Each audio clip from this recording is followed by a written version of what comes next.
Euphoria may have re-entered the market. We'll talk about that. Jackie Ma returns to Baba after years of being out of the limelight. That's very interesting. Baba's been on the warpath lately with all kinds of good news over and over again. We'll talk about that.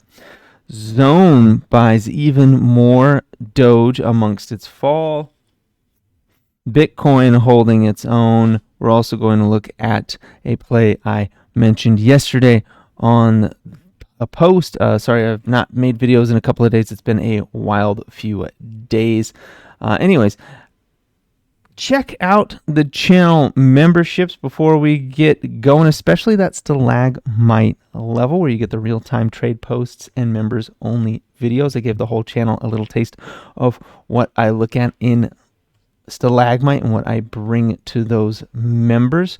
We'll talk about that here in a moment as well. We also got Soda Straw, where you get the badges, you get the emojis, as well as early access to the videos while they're processing up to HD and priority reply to comments, and Stalactite gets all that plus member shout outs. All right, let's get into it after the spiel. Okay,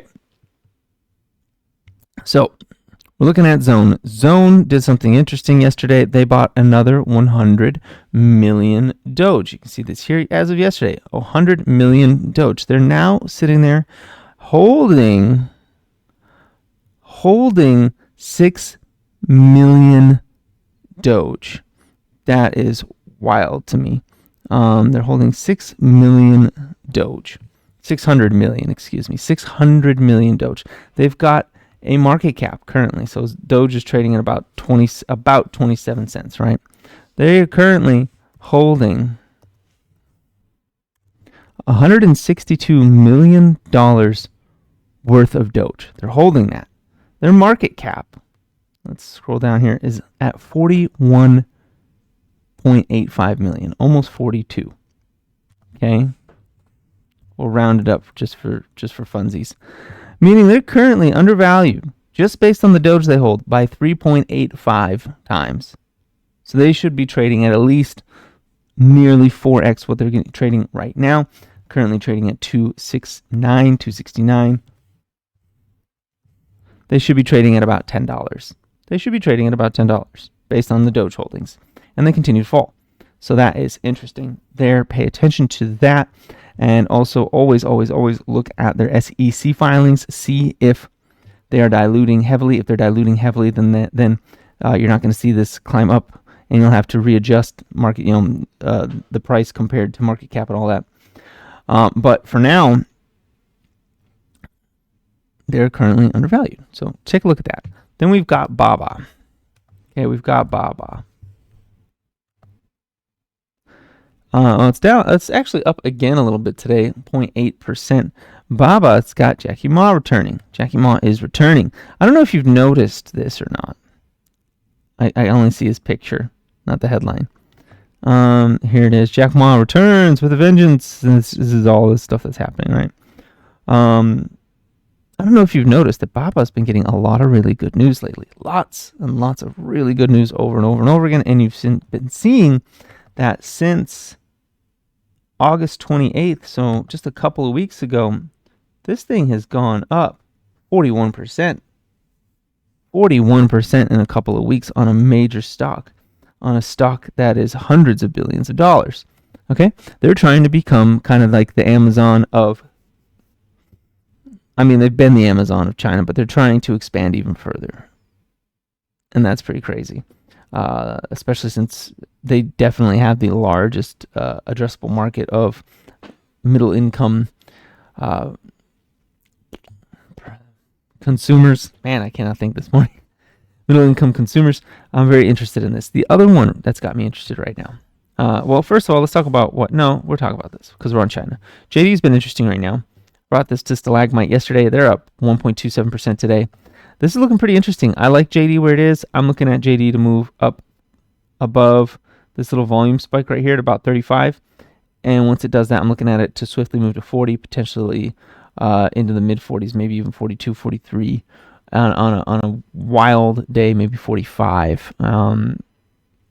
And if that trend continues, it could easily go revisit these highs in the 45s to 48s. So that's something to pay attention to and be aware of there. JD is one of those ones. It's doing that pattern that I like, where it's, you know, up and down and up and down, up and down and up and down, and then a breakout, and then a flag, and then a further breakout.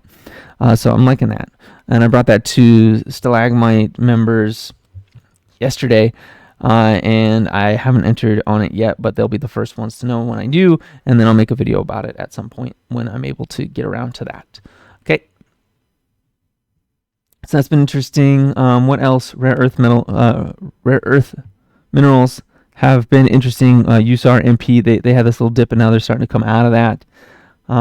We saw a huge jump on CoreWeave the other day. That was a result of NVIDIA partnering with them, giving them a $6 billion backstop to CoreWeave. NBIS still holding up here. I like this, still holding. I want to see it break this little thing right here and go up.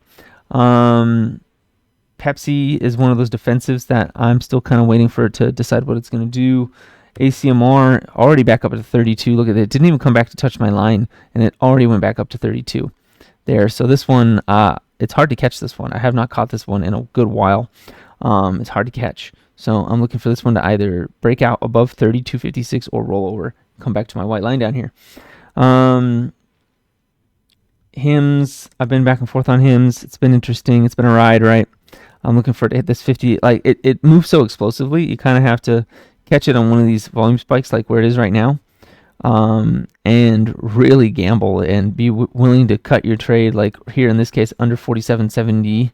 I'd be cutting it, and as long as it's above that, I'd be holding it till it hits about 56, and then I'd be cutting it there too, just because the thing is wild. It's a wild bucking horse. Circle finally coming to life. I like Circle. I like this. It came down. It came out of that falling wedge, and it's making some formations here. As crypto pops up, I'll be looking at about 190 on this guy. I'm not really going to do anything too much today because FOMC, so I'll be waiting till FOMC comes out. In the meantime, I'm just kind of looking at trades, monitoring them, and not getting too excited or trying to do much of anything other than just kind of wait. Clean Spark today doing well, actually 0.36. So we had a nice, okay, this is a big one. The laggards, the lagging Bitcoin miners finally making a move. They're finally making a move. This is great. Look at this. Clean Spark came, did a bottom, kind of like Bitfarms, right? Where it came down, had that little flag down, the double bottom, and then sideways, and then pop.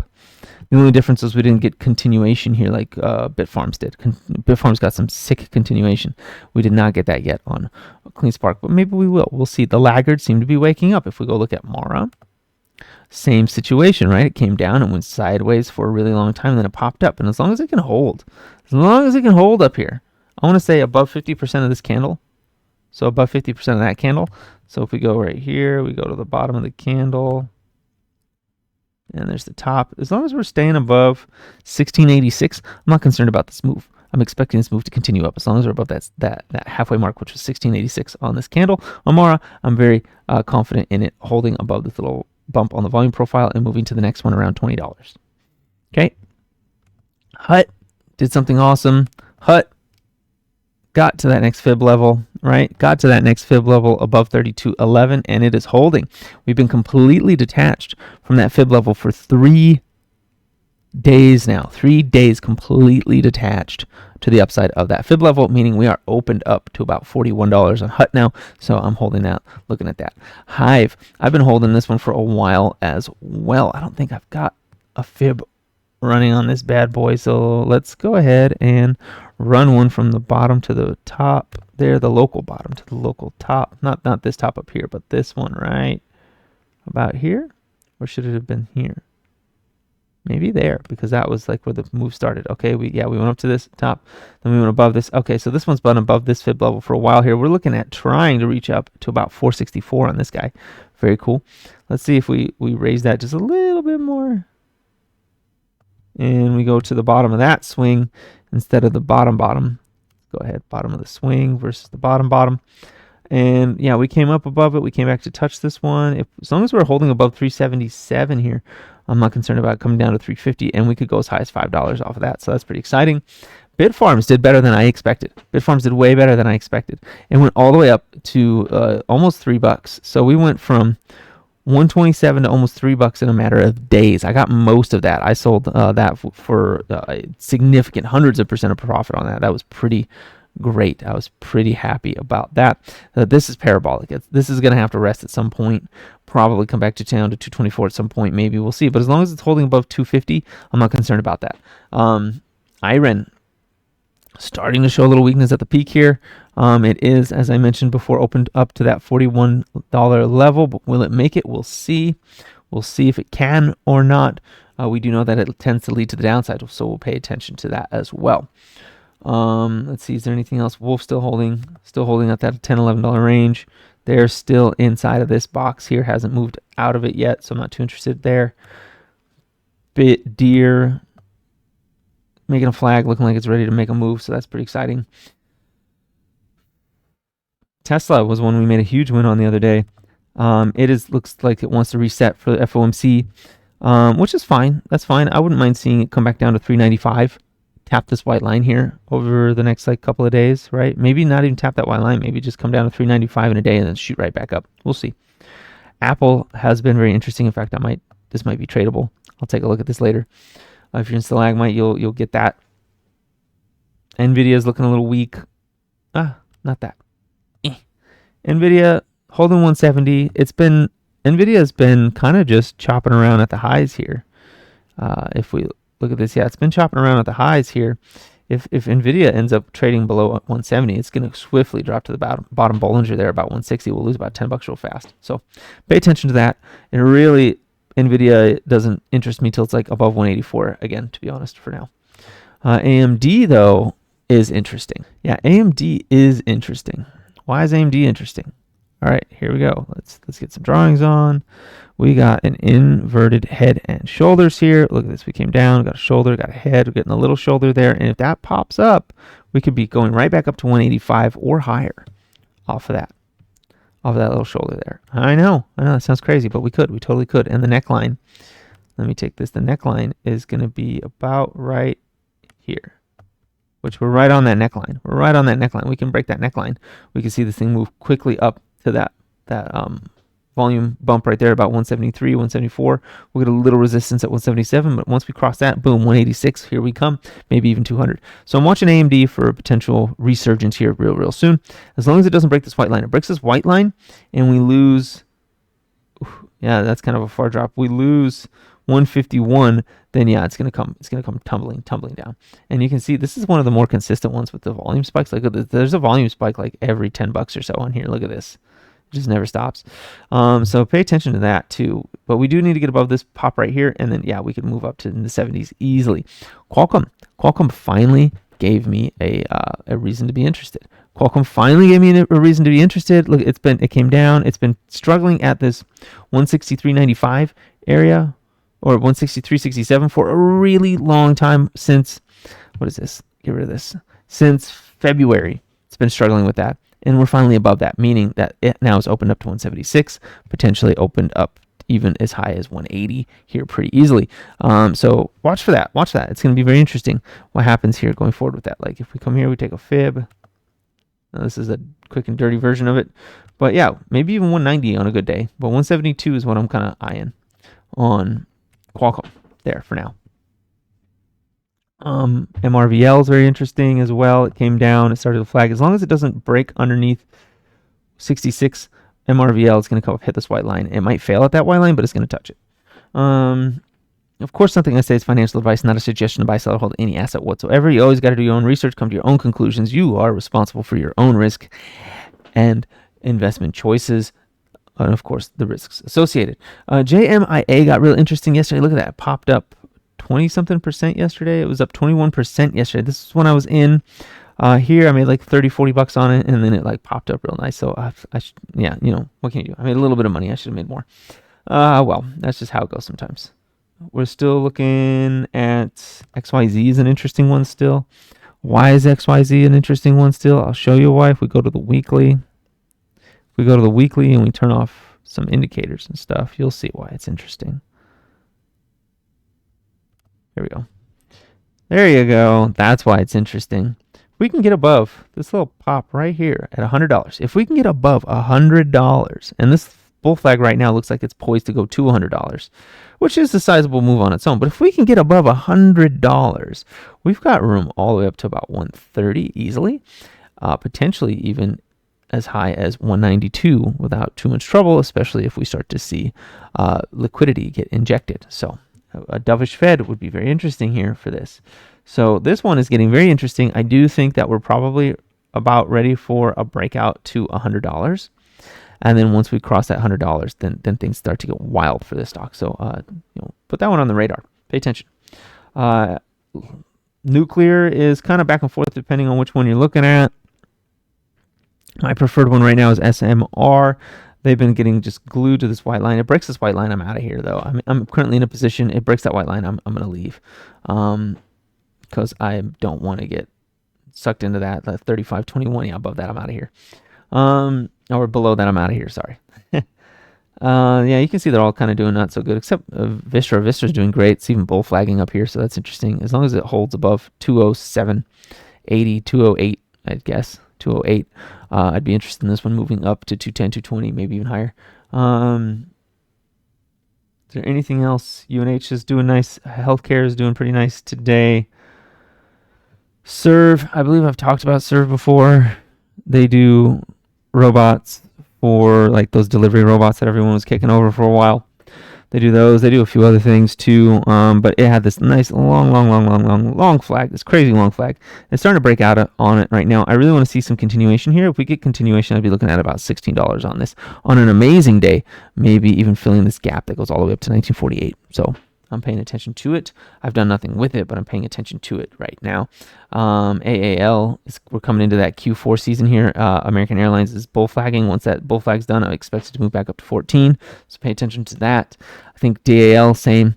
Once this is done flagging, I'm looking at a move, or done flushing, whatever it's doing. I'm looking for a move back up to about 64, maybe higher, depending.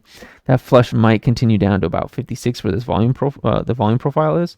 And I think AAL had a similar thing going on. It would load, that would be helpful. It's not loading. I don't know. We'll get around to it, I guess. What else is interesting right now? I think that's kind of it right now.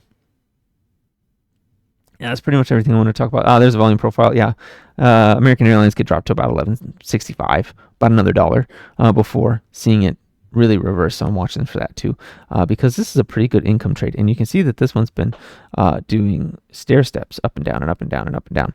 And I do expect at some point them to produce some kind of like really nice earnings and come back up to this spot here, about $17. So American Airlines has been a great income trade, constantly over and over and over again. You don't make a lot of money, but it's pretty consistent.